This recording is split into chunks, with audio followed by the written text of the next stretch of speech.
It was a dark and sober day in Jerusalem. The air was thick with tension, as Jesus, the man who had healed the sick, fed the hungry, and preached love and forgiveness, was now being led to his death. But how did it come to this? Just hours earlier, Jesus had been betrayed by one of his disciples, Judas. He was arrested in the Garden of Gethsemane and taken before the religious leaders who falsely accused him of blasphemy.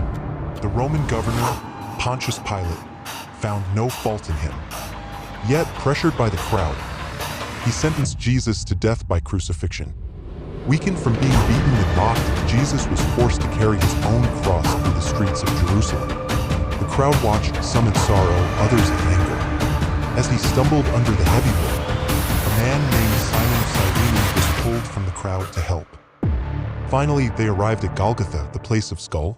There, soldiers drove nails through his hands and feet, raising him on a wooden cross between two criminals. As Jesus hung on the cross, the people mocked him. "If you are the Son of God, save yourself," they shouted. But Jesus, in his suffering, didn't respond with anger. Instead, he said, "Father, forgive them, for they do not know what they are doing." One of the criminals beside him sneered, but the other, who recognized who Jesus was, "Remember me when you come into your kingdom," he pleaded. Jesus, even in his agony, turned to him and said, "Today you will be with me in paradise."